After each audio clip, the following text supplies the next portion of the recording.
listeners, welcome. Here we are again. We're still here. I don't know why I keep saying we're still here. We're still alive. I guess there's the possibility that we couldn't be. But when you think about it, we could have been, there's anything could happen. We don't necessarily need for a pandemic to for our lives to be we could die at any time. It's true. We could have in the past. I think we've done almost 50 episodes at this point. Jesus. I think at any point. Hello, my name is Chris Gillespie. My name is Erin Arada. You're listening to Go Chuck Yourself. In this episode, we're going to be talking about Season 3, Episode 7, Chuck versus the Mask. This is, you guessed it, hashtag Season of Erin. Yay! We're in the thick of it. And Erin last week, as you may recall, she was in the closet. And now Erin is out of the closet. I am out of the closet. Once again, this is not referring to Erin's sexuality. Or anything else. Just the fact that it just means that in the last episode, she was recording inside a closet. Yes, I was literally in a closet, and now I am literally out of a closet.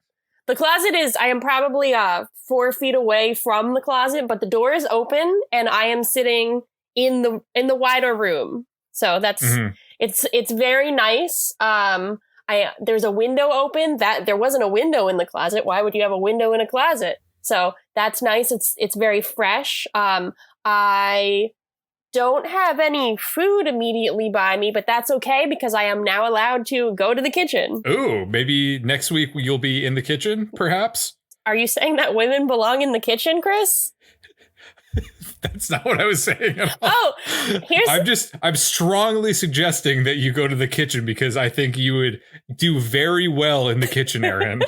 I think I'm just going to bypass that and tell you that we're going to be setting up a little rivalry here because you got Blue Apron a couple of weeks ago and I got HelloFresh.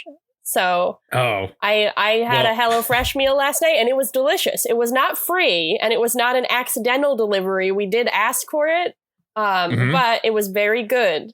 So take that. We still haven't heard anything from Blue Apron, even though we repeatedly asked them to be sponsors for the show and praise their food. For the record, Blue Apron, if you're listening, I still think your food was delicious.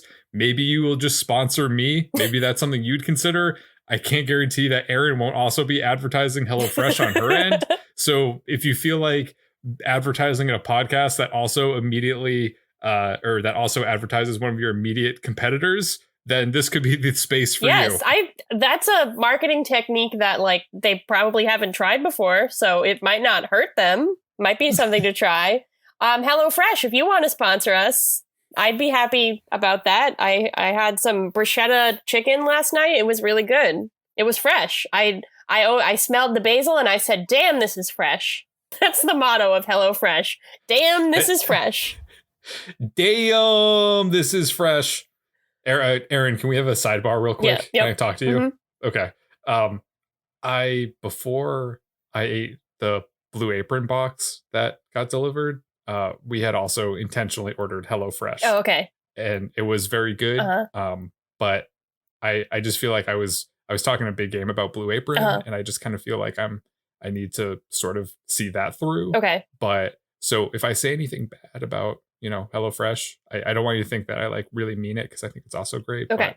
You're you're in a situation not unlike Chuck's situation when he has some residual feelings for Sarah, but he also is trying to get into this new relationship with Hannah. That's kind of how you are.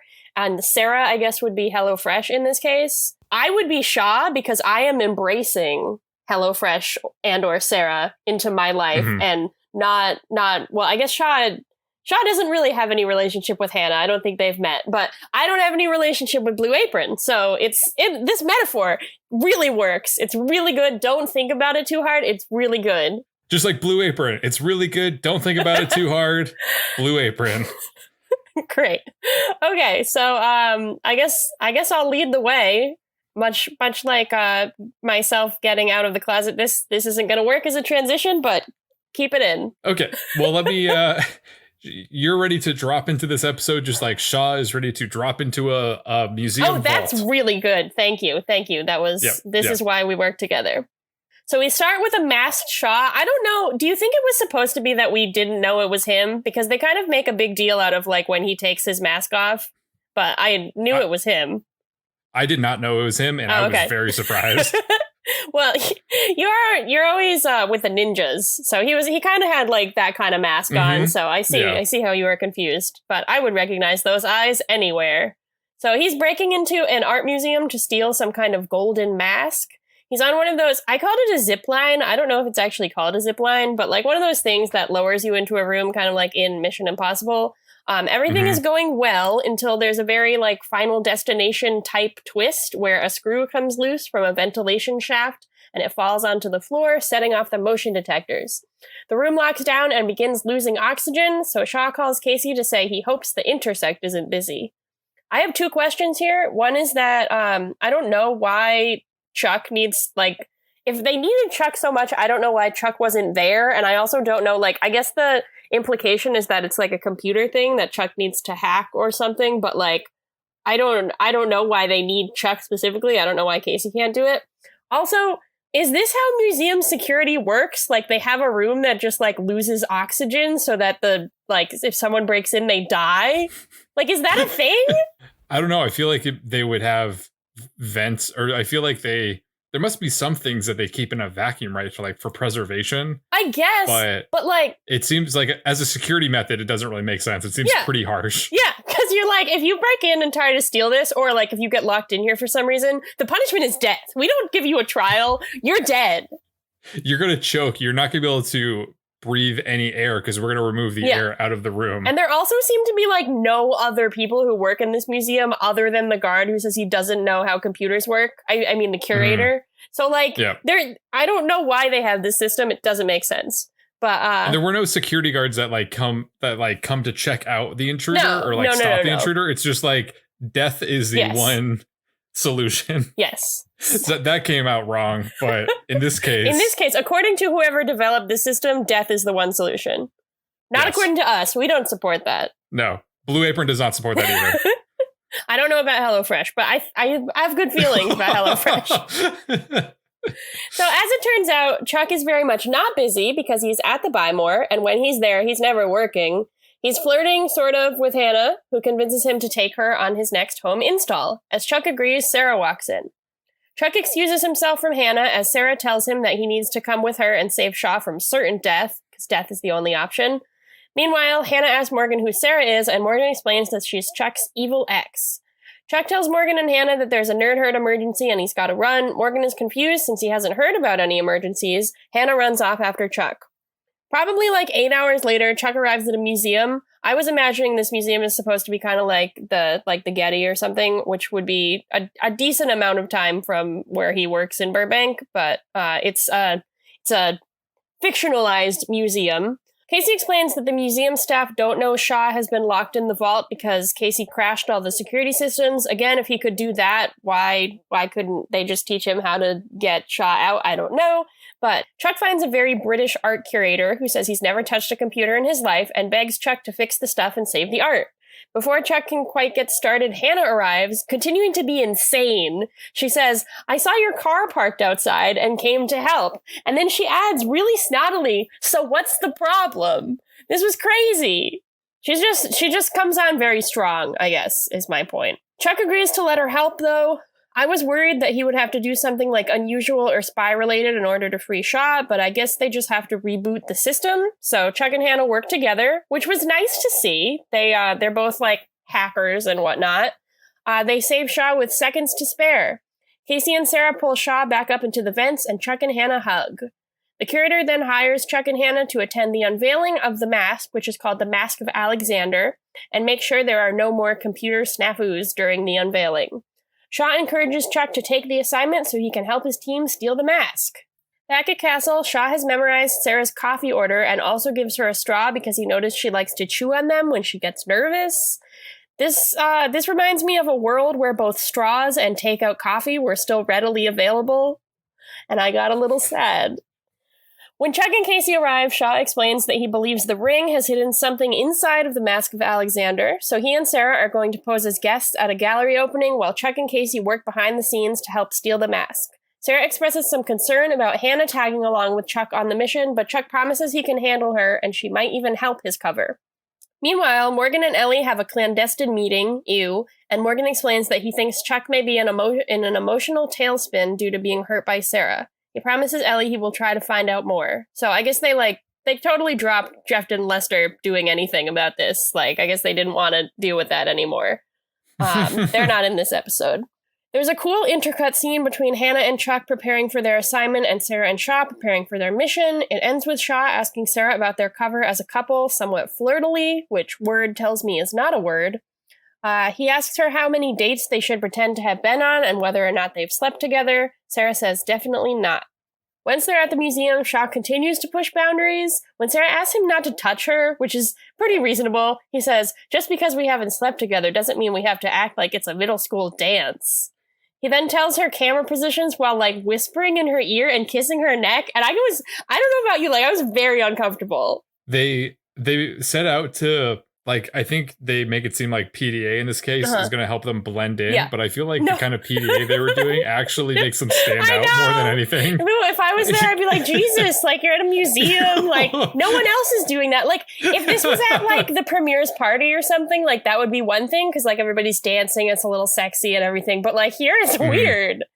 And I want to... It'd be one thing if they just hugged and he told her maybe the camera positions, but the fact that he's, from behind and, kissing so her neck, and be oh, God. Get a room. Yeah. And I want to be clear that, it's not because I'm I obviously want Sarah to be with Chuck, but I'm not uncomfortable because they have Sarah and Shaw have no chemistry or because I'm not interested in their pairing. It's just because this was weird. It was weird.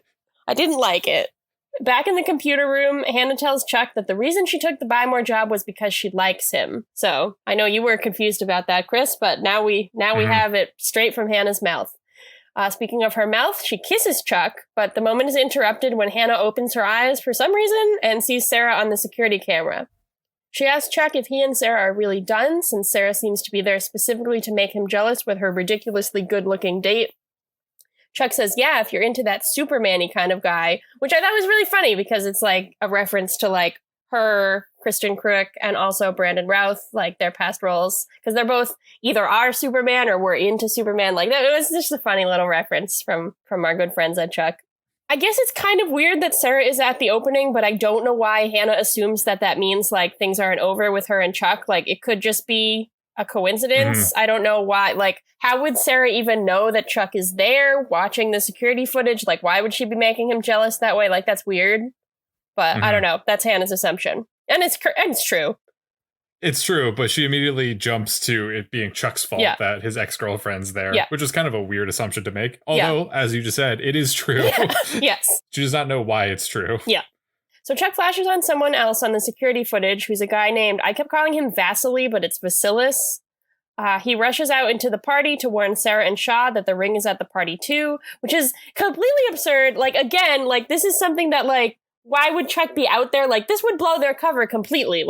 So either no one cares what Sarah and Shaw are doing, or, Chuck should, not. Why didn't he have an earpiece? I don't know. It just, I don't know why this didn't ruin their cover, but nobody seems that concerned about it. Shaw says they'll have to abort the mission because he and Vasilis have a history based on the fact that Shaw set Vasilis' face on fire, understandably. As Hannah looks on, Chuck promises to help Sarah break into the vault instead. So, Chuck and Sarah are off to go break into the vault. Hannah is suspicious of this because she sees all of this unfold on the security monitors. To make things worse for Hannah, Chuck uses a handheld spy computer, or his phone, I can't really tell the difference, to disable the museum's security system and all of its cameras. This causes the computers that Hannah and Chuck are supposed to be monitoring and protecting, as well as the museum curator, to freak out. So Hannah has no choice but to do her best to fix the museum's computer system in the 5 minutes before the vault with the mask is supposed to open. Also a weird thing that they're having such a big dramatic opening of the vault to reveal this mask. Don't you think it would just be the museum would be opened and then the mask would already be there? Why would they have the separate wing closed? I don't know. It's very dramatic. I don't really know how museums, I don't know how this kind of thing works, but it also seems I don't know. It seems weird to have a party in the room of the museum with art in it and stuff. That seems a little dangerous. People might be PDAing and break something. With the vault set to open in 5 minutes, this puts Sarah and Chuck on a time crunch. As they enter the room above the vault, they have like the maintenance room that Casey was in before at the opening of the episode that Shaw was dangling down from. Mm-hmm. Sarah gets prepared to rappel down into the vault and take the mask like Shaw was doing at the beginning of the episode. And Chuck makes a passive-aggressive comment about how Sarah and Shaw looked like they were having fun undercover as two people on a date. Sarah brushes this off. Shaw listens to this conversation from the spy van because he removed himself from the museum rather than have his cover blown. But Casey shuts off Sarah and Chuck's feeds because he says that they chat like schoolgirls when they're out on the field, and it's murder on the ears, which is funny, but also seems kind of reckless. Yeah, it's very reckless. I like the moment from Casey. I thought it was funny from him. It was funny. But yeah, that's probably a bad idea. But at the same time, you're like, yeah, that probably is. If you're the third wheel to the Chuck and Sarah thing going on, you probably would like to not hear some of it. Yes. But Sarah and Chuck continue to put on their harnesses and take swipes at each other. Chuck says that he's noticed how Shaw gets Sarah coffee each morning, and Sarah retorts by saying that Hannah can't keep her hands off of Chuck, and that Chuck smells like Hannah's perfume. So in this moment, Sarah and Chuck are expressing some kind of sensitivity, if not jealousy, about the new people in each other's lives. But I don't know why it needs to be so pointed. Shouldn't they at least be somewhat happy for one another, or at least pretend that they're happy? The trajectory. After all, they're not supposed to still have feelings for one another, purportedly. Yeah, the trajectory of like their feelings about this is like a little bit like backwards. It's like very intense up front, and then they kind of calm down a little bit. So I don't know. But human emotions are weird, Chris. What do you want me to say? Back on the museum floor, Nico Vasilis, aka the ring agent, tells his henchmen that it's time, and the two henchmen storm off. Sarah and Chuck start their extraction process, with Chuck serving as an anchor, while Sarah is lowered into the vault with the decoy mask. Sarah sees from the van that the henchmen are on their way, and he tries to notify Chuck and Sarah, but the henchmen find Chuck almost immediately. They don't have any difficulty doing it. The henchman kicks Chuck down the vent into the vault, causing Sarah to swing back up into the maintenance room to fight the henchmen. As Chuck is dangling in the vault, Sarah knocks out the henchman easily and makes to send him down into the vault to bring Chuck back up. But then the second henchman comes out of nowhere and tries to strangle Sarah. Hannah, meanwhile, is having success. So intense. Sorry to interrupt you, but like when he has like not a garroting wire because it doesn't cut her, but he like grabs her neck. Like he's not just like strangling her with his hands. Like he's got like a wire. It's very intense. Yeah, this whole scene is pretty stressful because you have Chuck dangling, the door is going to open. There's the Hannah's trying to figure out what the security. There's a lot of factors going in. It's very dramatic. Here's a question for you. So like whenever the doors are opening, like the doors keep opening like a little bit and then shutting and then opening again, and the crowd keeps making that sound that you always hear in crowd scenes where it's like, oh. But like, what sound do you think a bunch of people have to collectively make to make that sort of sound? Because I don't ever go, oh. Like, I don't know. Like, because that's in so many movies and shows. Like, that's such a common sound of, like, shocked crowd. But I don't know what sound they're making. Like, is it just that a bunch of people are going, like, but, like, at different pitches? So it just goes, like, woo. Like, I don't know. That's a really good point. Yeah. I've never thought about that. Yeah, well, I've been thinking about it recently. I think maybe you could write like a thesis about that. Okay, I'll look into that. You get your master's degree just writing the anatomy of the crowd sound. Yeah. Let's try to do it at once and see if it makes that sound. No, it didn't do it. No. We need more people, I guess. We'll work on that. We need more co-hosts. Hannah, meanwhile, is having success overriding whatever Chuck did to shut down the museum's computer systems. She's about to open the door to the vault and reveal to all of the museum patrons that Chuck is dangling in his undershirt from the ceiling next to the mask. Shaw realizes that Hannah must be using Chuck's laptop, so Shaw hacks into Chuck's laptop remotely, not unlike Sarah hacking into the piloting system of the airliner in Chuck versus First Class. Hell yeah! Just as Hannah starts to open the door, Shaw intervenes and shuts down the system and the door again. Hannah is discouraged, saying, "Why is this happening? Why is this happening?" I can relate to this when I was trying to send an email for work the other day to about 200 people, and I received a big complicated error message saying that the email was not delivered to 100 recipients. Similar level of stress. Why is this happening? Why is this happening? Nothing. It's just so stressful when you get an email bounce back that's like, this email was not sent. I'm like, who sent this email? How is this composed? What is the system that like automatically builds the the rejection message for the email. It's very weird. So strange. Sarah continues her fight with henchman number 2 in the maintenance room. It's pretty intense. Shaw and Hannah play tug of war over the door to the vault. What's going to happen? It's a stressful moment.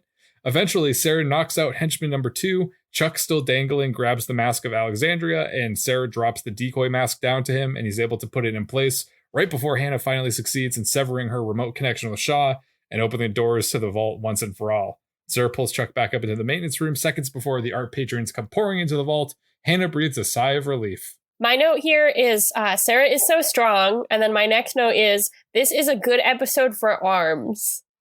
So I think my feeling here was that Sarah has really strong arms. Shaw has really strong arms. Like there are a lot of good arms in this episode. Mm-hmm. Arms. Moments later, Chuck is headed back into the computer room to see Hannah, but he quickly tells someone on the phone that he'll meet them back at Castle, so we know that the rest of the spies are already on their way back. Oh, good. Chuck opens the door and sees Hannah, who's packing up her stuff. Chuck apologizes, and Hannah says, "Where the hell have you been? How could you abandon me on my first nerd herd assignment?" Hannah says that she knows who Chuck is and what he's been doing. He's someone who's still involved with his ex. Chuck says that it's not what she thinks. He and Sarah have a very unique relationship, which is what Catherine identified as something a guy who definitely still has feelings for his ex would say. Chuck tries to explain, but Hannah says that she feels humiliated for kissing him and says that she just wants to keep it professional and storms out muttering "weirdo" under her breath. Admittedly, I understand why Hannah is upset, but she's also the one who started to make out with him while they were out on a job. She's the one who decided to move to Burbank and work at the Buy More based off of a chance encounter with a guy on an international flight. She herself is not exactly not a weirdo. Yeah, I definitely think she is a weirdo. I think she played this scene really well. Like, I got her. Mm-hmm. Like, I thought it was very well acted, but the impetus and the emotion she was acting, maybe less so. Mm-hmm.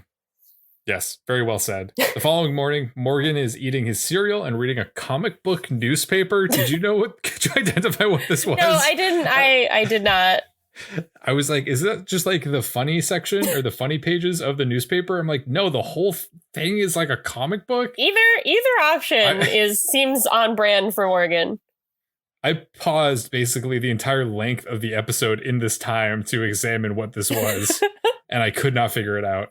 Ellie knocks on the door and pokes her head in, and Morgan chastises her for not knocking enough times to demonstrate their secret knock. But Ellie says she doesn't know that knock and asks to come in.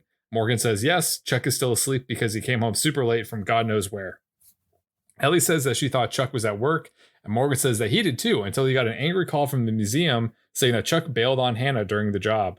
Morgan adds that he had an epiphany. He thinks that he and Ellie have been going about this all wrong. They need to sit Chuck down and have an intervention with him and get to the bottom of all this. As he says this, Chuck walks in ready for work, inexplicably carrying a Guitar Hero controller. Yeah, that's not just explained. Casually. Chuck overheard the tail end of Morgan and Ellie's conversation and asks, "Get to the bottom of what? Why I'm holding a Guitar Hero controller, maybe?" Nope. Morgan says it was nothing and pretends to act like everything is normal and gets up to go to work with Chuck. As he's leaving, Ellie shoots him a look for not standing up to Chuck and then says, "You are a coward." And Morgan offers a half-hearted, apologetic look. Why was he holding the Guitar Hero controller? I like the scene. Don't know. It was funny because I feel like Ellie and Morgan have kind of like a classic kind of comedic duo chemistry in this moment between the knocks and the failure of communication. It was kind of almost like, I don't know. I don't want to say like ragtime. I think that's probably the wrong period, but it was just very kind of like vaudeville, old school vaudeville. Yes, that's the word I'm looking for. Thank you. Slapstick. Yes. I'm all these great words at this. are right. These are good. You're so good. I'm gonna smart. have you write my notes. Back in what I'm assuming is a WeWork space, the ring agent, Nikos, and his men are reviewing the footage from the previous night to figure out what happened to the mask. Nikos finds the footage of Chuck and Sarah exiting the maintenance room with the mask, and then finds the footage of Chuck and Hannah kissing. He says out loud that Chuck is a Casanova and gives him props for using the blonde to get into the vault and seducing the brunette to shut down the computer system. His henchmen sit silently next to him, not wanting to join in on this conversation, apparently. Nikos concludes that they need to find out how cold-hearted Chuck really is. At the Buy More, Hannah is sitting at the nerd her desk looking sad. Morgan comes up behind her and says that he heard that she had a rough night at the museum, starring Ben Stiller. Thought that would get a bigger laugh, but that's okay. Hannah asks what the museum curator had to say, but Morgan deflects and says that he doesn't understand British accents at all. Morgan asks Hannah what she thinks happened, but Hannah is reluctant, and Morgan says that he understands that she doesn't want to snitch on Chuck to Chuck's boss, because that's what Morgan is, Chuck's boss. Morgan then adds that he doesn't want Hannah to think of him as her boss's boss, but as her friend, who she could tell anything to. Hannah is a little weirded out by this, and the nerd herd phone rings and Morgan answers it. We, the audience, know that it's Nikos, but Morgan thinks it's another employee of the museum. Nikos says that they're still having issues with their computers at the museum and asks if they can send the same girl from the night before. Morgan says that he will send Hannah out right away free of charge, but that he can't send a supervisor because that's Chuck, and Hannah does not want to see Chuck. This is fine with Nikos, who, to his credit, is very polite throughout this entire exchange. Yeah, that was nice of him. He's very nice. Hannah is very excited to go out on this assignment by herself and thanks Morgan profusely and then leaves. Back in Castle, Shaw has purchased Sarah another coffee, and Sarah don't give a shit. She really don't give a shit. She's really bothered by this and says that she needs to talk to Shaw about professional boundaries. She feels uncomfortable with how he behaved at the museum when they were undercover, and she doesn't feel comfortable with him bringing her coffee each morning. And she says they're just coworkers and she wants to keep it professional. There's an uncomfortable silence, and then Shaw says that he should probably apologize to Casey as well. And Casey walks out from behind the corner and says, "Thanks for the coffee, Shaw. Just how I like it. Black and bitter." Either Shaw is not trying to hit on Sarah, or he's just playing the field. Yeah, I support that. He's just seeing if either Sarah or Casey are interested. Hannah arrives at the museum and meets Nikos, who's posing as the assistant curator. He says that they've been having issues with the security hardware in the vault and asks her to take a look. Hannah says that she just works with computers, but Nikos is confident that she can figure it out because, quote, she looks like a smart girl. He then asks her if she has a cell phone on her, and she says, no, I left it in the car. And Nikos says, great, and ushers her into the vault. As Hannah looks down at the mask, Nikos shuts the door behind her and activates the fire prevention lockdown measure, and the oxygen begins to drain from the vault. That's what it is. It's a fire prevention thing. They remove the right. oxygen to cut out a fire. Okay, that makes sense. Thank you. But that doesn't make any sense why it was triggered at the very beginning by that screw dropping down and setting off an alarm. Yeah, it doesn't know. Another thing here is that there's a sign that says this exhibit is closed. And I guess the implication, like, maybe Vasilis put that out so no one would come in there, but like I saw that and I was like, it's closed already? Like, why? This is crazy. At the Nerd Herd desk, Chuck is sitting down doing nothing when the Nerd Herd phone rings. He answers it, and it's Nikos again. Nikos tells Chuck to bring him his mask, and Chuck pretends not to know what he's talking about.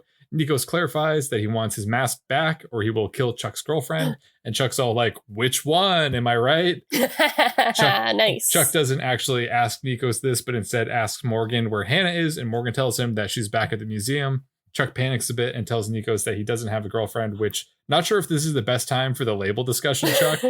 And that Nikos must have the wrong number because this is the Nerd Herd.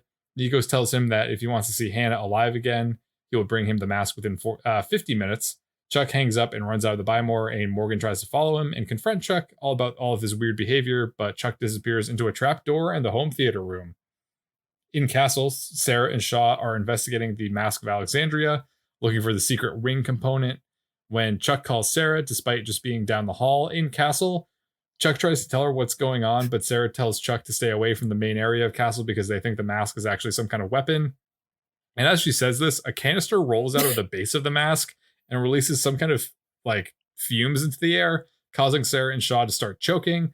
Castle's alarm system go off, and the whole castle goes into lockdown to contain the gas. Just as Chuck arrives, Chuck flashes on the name of the gas that Castle has identified and realizes that is a poisonous gas.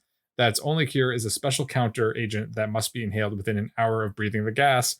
Chuck deduces that Nikos must have the antidote with him at the museum, and then remembers that he's supposed to be saving Hannah, who is also trapped and going to die within the hour. Chuck is weirdly serene and confident in this moment. He freaks out pretty easily, as we've seen throughout the show thus far. And in this moment, he's like, I got it. It's just one of those moments where you're like, your adrenaline is just going and it's just like very clear. Mm-hmm. Haven't you ever had one of those, Chris? Yeah, sometimes when you're just like, I should be really stressed, but like, I just am in the zone. Yeah. En route to the museum, Chuck expresses concern to Casey that their plan is never going to work, but Casey assures him that it will and hands him a duffel bag containing another decoy mask. I don't know where they keep getting these things. Chuck has his doubts, about whether they can save Hannah, obtain the counteragent antidote from Nikos, and make it back to save Sarah and Shaw in time. At this point, Chuck suggests that they need to trick Nikos into thinking that he's been poisoned, so he reveals the location of the antidote. Back at Castle, Shaw admits that he was actually hitting on Sarah and apologizes, which was nice. Then Sarah says she overreacted, which was less nice and also not true. Then she says that the way he touched her neck at the party was kind of nice, which made me so uncomfortable.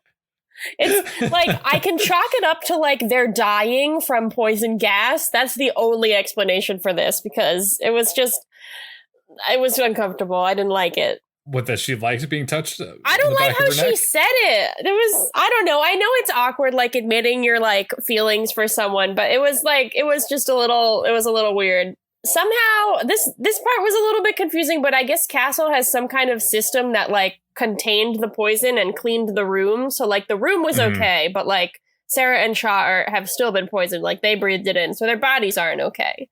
My thought was just that, and this becomes more apparent why they didn't do this as Sarah becomes more visibly sick. But I was thinking like when they were revealing their interest in one another as this was happening and they think they're going to die within an hour, I was like, why don't they just get it on?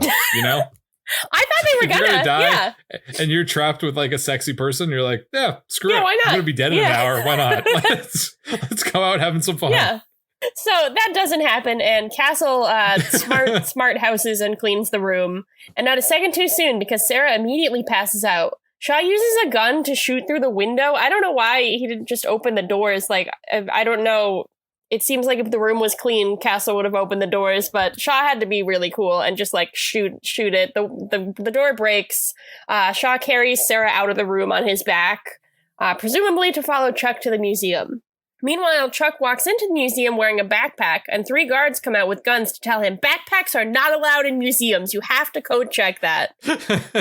Also, to demand that he show them the mask. He holds it up, then asks them to release Hannah. Vasilis refuses, so Chuck smashes the mask, releasing the fake gas canisters. He says, "There's a counteragent, isn't there?" And Vasilis says there is, but it's hidden in a vase, or a vase.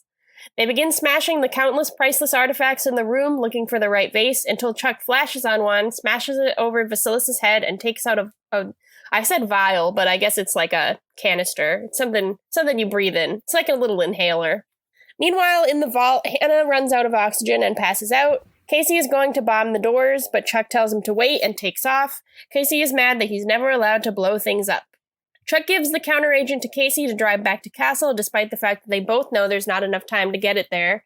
Casey tells Chuck he can't worry about that and has to go rescue Hannah, so Chuck does some typing on the computer and gets the vault doors to open.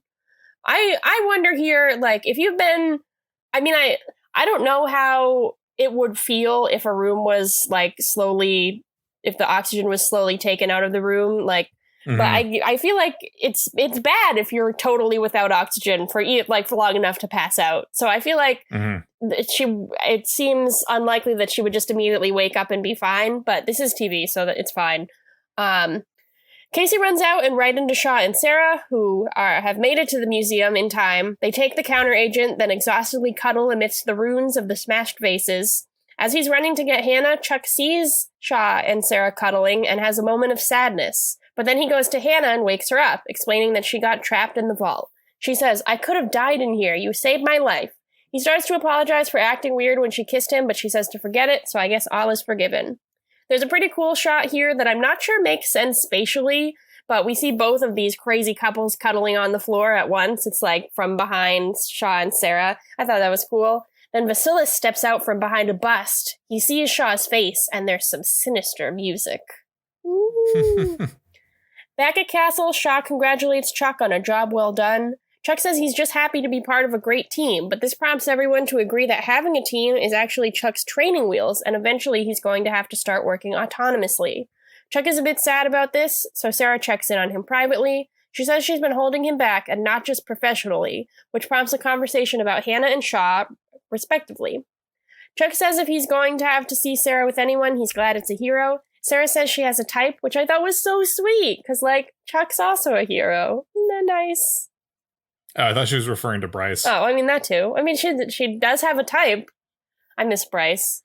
Later, Morgan lets Ellie into the Buy More after hours so they can stage their intervention. They're about to follow Chuck into the home theater room when they see he is in there, but he's making out with Hannah. Ellie is relieved that Chuck has moved on from Sarah and seems to take this as the explanation for all his lies, but Morgan is crushed and betrayed because you may remember that he likes Hannah.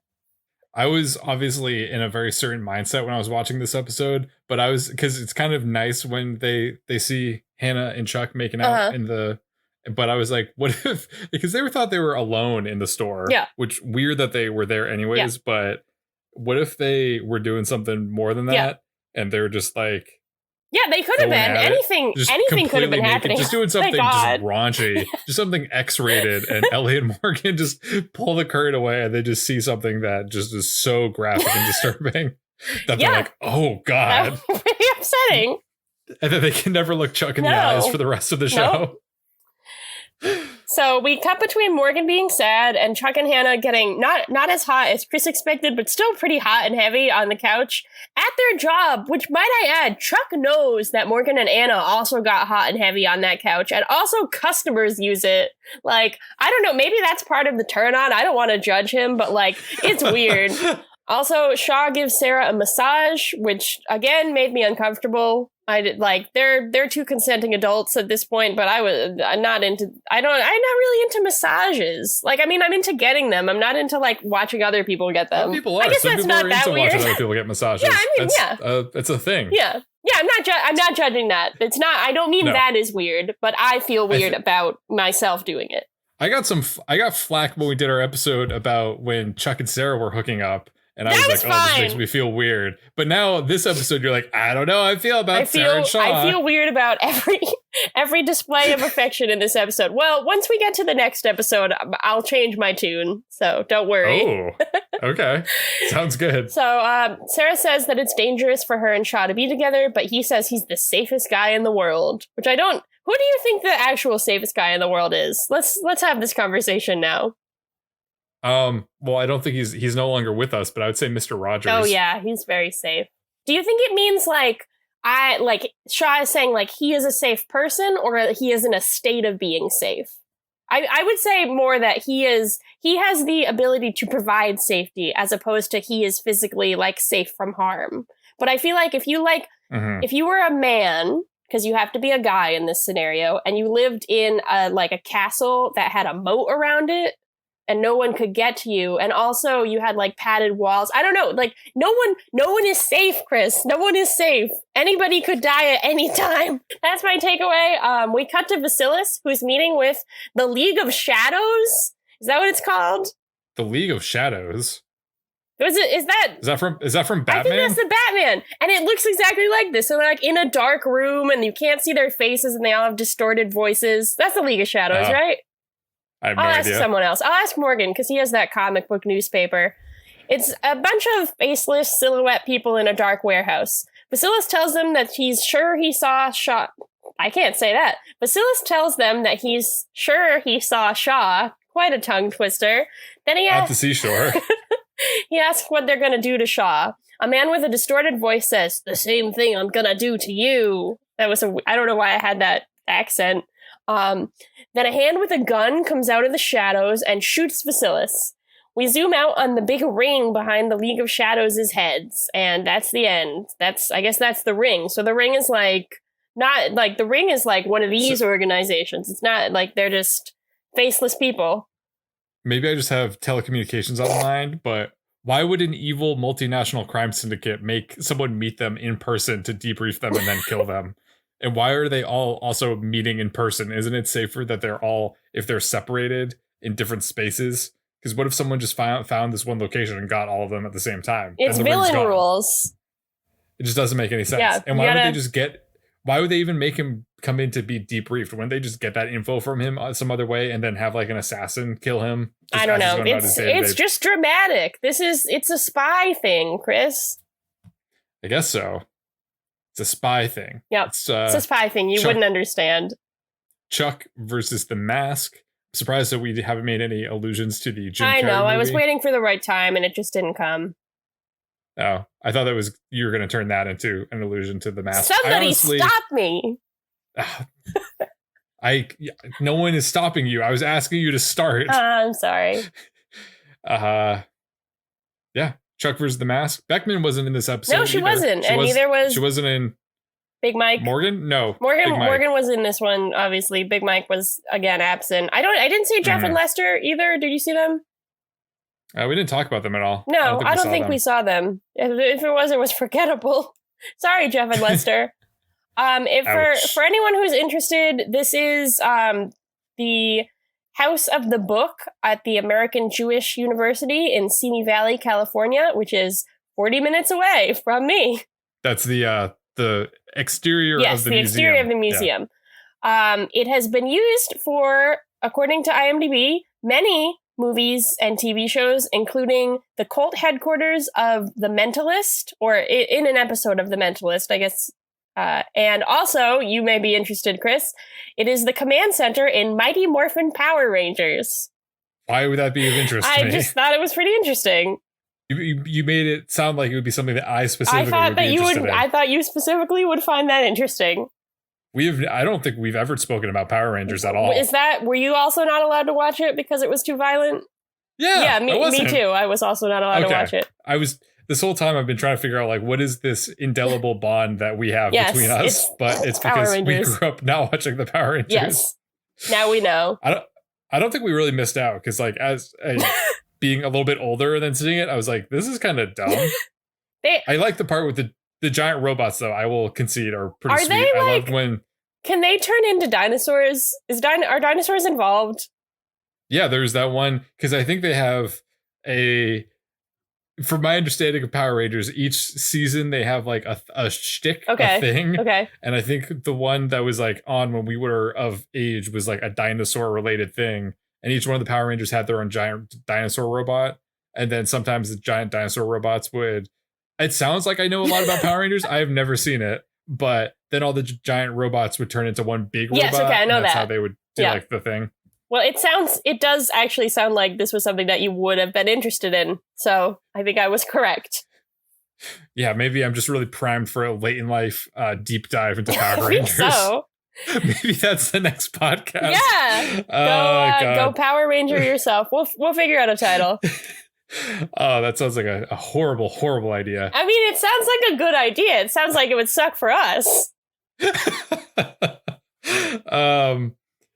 Chuck, Marry, Kill is something that we do on this podcast in the present, and it's when we highlight one element of this episode that we'd like to marry because we loved it, and one part of this episode that we'd like to kill because we did not love it. Erin, what would you like to marry? Well, I'd like to marry the Red Ranger, and I think I'd like to kill the Green Ranger. Yeah, I think not to harp on this, but they did the movie recently of the Power Rangers. I think the kid that played the Red Ranger in that is the same guy that plays the scary, like, skinhead brother in Stranger Things season 2. Oh yeah, you're right. The one with the mullet. Yeah. Like, well, that guy's got range. I wouldn't think about him as the hero type because he was really evil and despicable in Stranger Things, but he's the Red Ranger. Great. So, did I say I'm marrying him or killing him? I don't know. Either or. In actuality, I really liked Chuck and Sarah's talk at the end of the episode. I thought that it was well acted. I thought the emotions were good. But I also thought, like, that was I know we've talked about maybe their feelings post-relationship are a little iffy, a little bit hot and cold, or like hard and fast, or whatever you want to say. But I thought this was a really sweet moment between them. I thought it was pretty realistic. I liked seeing them both like express some like, yeah, we did have this relationship. We did have this feeling. We did have these feelings for each other, but now we're both kind of like letting each other go. Like, I thought it was well done, and it wasn't too like, it didn't feel to me like it was hitting us too much over the head with like anything. Like, their dialogue felt like realistic, and I was happy to see them have this moment, because I think otherwise, just seeing them be like jealous of each other or like a little awkward is stuff that we've seen before. But like, this moment just felt nice. And I liked what Sarah said to Chuck about calling him a hero, even though you did not understand that she said that. Good. I'm glad. What about you? I would marry another duo. I really liked the Morgan and Ellie teaming up as two, not in a romantic sense, but as two hapless detectives trying to figure out what's going on with Chuck.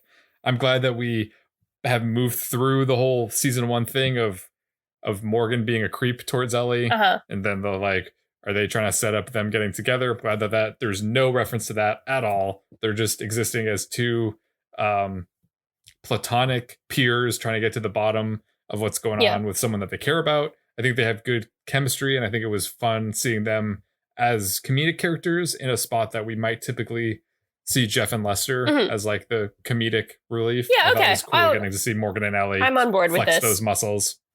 Thank you. For my kill, I'm just gonna go with Hannah's insane behavior. I think particularly just like they had to get her to the museum, but I wish they did it in a way that didn't involve her line of like driving past the museum and seeing Chuck's car, like, because that was just weird. And I feel like there's a better way that they could have done that. I don't really know what it is, but even if it was like, maybe they went out on a regular install and then Chuck got a call like, Shaw is in danger, you really need to, like, if they didn't start at the Buy More and it was just like they were already out, like, and then he just had to bring Hannah along, like the fact that she followed him, like, I just feel like they make her a little bit too like aggressive in pursuing him. And I feel like it just like, I don't mean that like a woman can't aggressively pursue a man, but they just like make it weird where it's like she followed him to Burbank and got a job at his store, and like immediate, like on their first job together, she's like, I did this for you. And like, and I don't remember what happens with her. So if she's like a ring agent, sure. Like, of course she'd follow him to his missions. I don't remember if she is, but like if she's purportedly just like a regular person, it just seems weird. So there you go. What about you? My kill for this week is let me preface this by saying that I think the set designers of this television program do a wonderful job, and being a set designer must be a stressful job. However, the set design of the Buy More really suggests some careless loss prevention strategies, which I think are just borderline reckless. Okay, tell me. Okay, so in one shot, you can see that there are Xbox 360s, which would have been one of the premier consoles of the time. There is a display of them, not wrapped in any kind of security coils or anything, and they're right by the front door. They're just sitting there. They're not in a case or anything. They're just right there. And if you look behind the Nerd Herd desk, you'll see a Game Boy Advance SP and a Nintendo DS just resting on top of pegs. They're not in a case. They're not in a display thing. They're just like, you know how you'd see those pegs that you might hang? Yes. I've set up a number of those pegs. Yeah, I know. Walmart, like, I've seen them at TJ Maxx, Kohl's, everywhere, but there's just Game Boys resting on top of those. Sure, why not? Not in a case, not in a box, not really secured to anything. And I mean, people are probably shoplifting from the Buy More left and right. And I don't actually care about this because it would be a waste of time and money to, like, from a set design perspective, to put these things in like little electromagnetic cases that you'd have to bring up to the front desk or the cashier to remove. But I think they took some pretty sharp creative liberties there, which did not slide by me in my attention to detail. So that's your kill? That's my kill. Okay. I don't know why it was, but was my kill. That's a fine kill. Now, a fine kill indeed. A fine kill indeed, Jeremy. I don't know why I have to call you Jeremy, but that seemed like the right name. What's always the right name is Scooter, and he's the namesake of the Scooter scale here at Go Chuck Yourself. Scale of 0 to 5 corn dogs is how we rate these episodes. 0 means we don't like them, and 5 means that we do, in case that was not implied. Erin, I am dying to hear what you rated this episode. Oh, okay. I don't know why you're so excited. Please, the oxygen's running out. Erin, tell me, it's going down. I gave this episode I can't talk when you're gasping like that. I gave this episode a 3.5. I thought that it was good. I didn't have a ton of grievances with it that I haven't mentioned, and I didn't have a ton of stuff that I like loved that I haven't already mentioned. I know like 3.5 is a little higher than middle of the road. I think it was maybe a little higher than I thought the Nacho Sampler was, which I think this would align with my score. Do you have on hand what my score was for the last episode? Yeah, your score before for the Nacho Sampler was 2.75. Okay, so yeah, I think that this was, I enjoyed this a little bit more. Some of that could just be my memories of this part of the season are a little bit stronger, so I was excited. Like, I was like, oh, I recognize that mask. Oh, I remember Bacillus. But yeah, I liked it. I liked the implications for Chuck and Sarah's continued relationship. I think that it's interesting to see like Chuck have like a similar situation to his relationship with Lou early on in the season or early on in the series. Hannah kind of represents the same thing, but like Chuck's approaching it completely differently, and like the dynamic's a little different now that he's like really a spy, and like how Sarah feels about is different, how Chuck feels about Sarah is different. Shaw is a new element. I liked seeing Casey's continued snarkiness. So I thought, 3.5 is the score from me. What about you? Okay.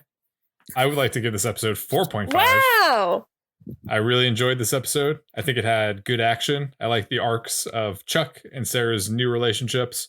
I liked Nikos. I enjoyed the museum setting. I also remembered, I don't know, it's just weird because I feel like I have these memories of certain sets or settings and I remember that there was a museum episode. I didn't know when, but I was excited to see the museum.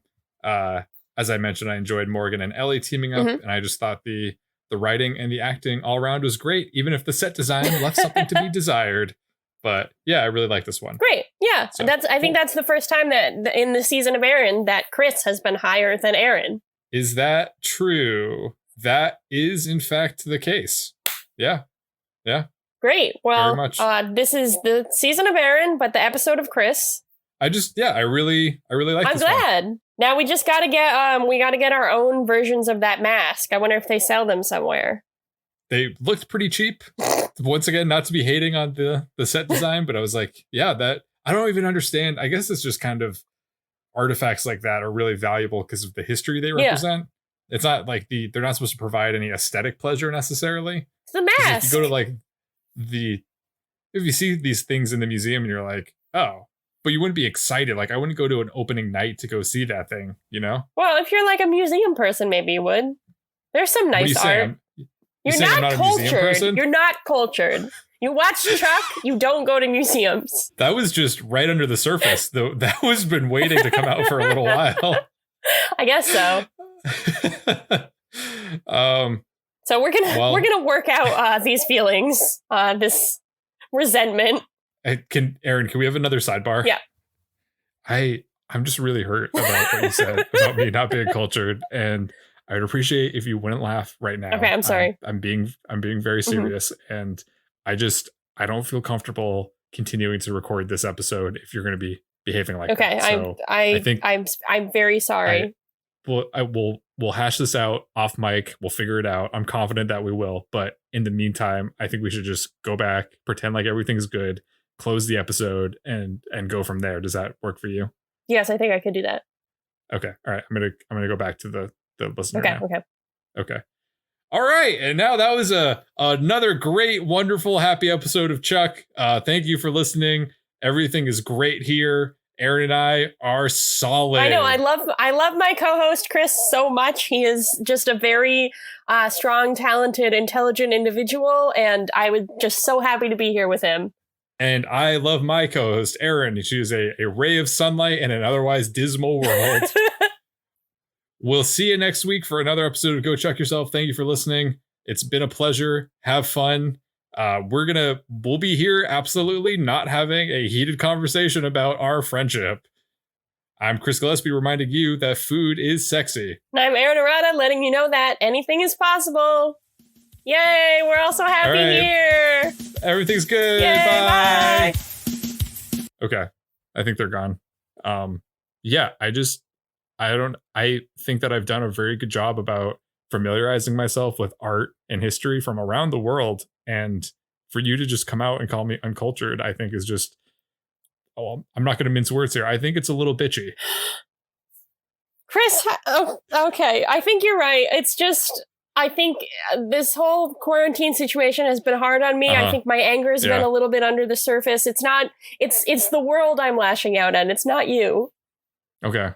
So you do think I'm cultured? Yeah, I do. Well, you watch Mad Men, and that's more cultured than anything I watch.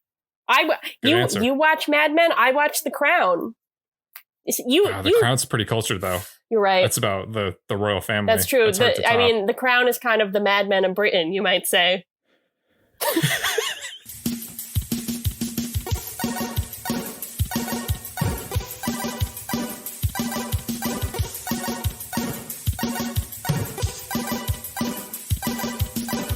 Thanks for listening. As always, a big thanks to the artist Hadakoa and the fine folks at freemusicarchive.org for providing us with our theme song, Warm Up. If you want to drop us a line, you can reach us at GoChuckYourselfPodcast@gmail.com. Don't forget to like and subscribe to Go Chuck Yourself on your preferred podcast platform. New episodes come out every Monday morning, and you do not want to miss a new episode. Thanks again. We'll see you next week. Bye-bye.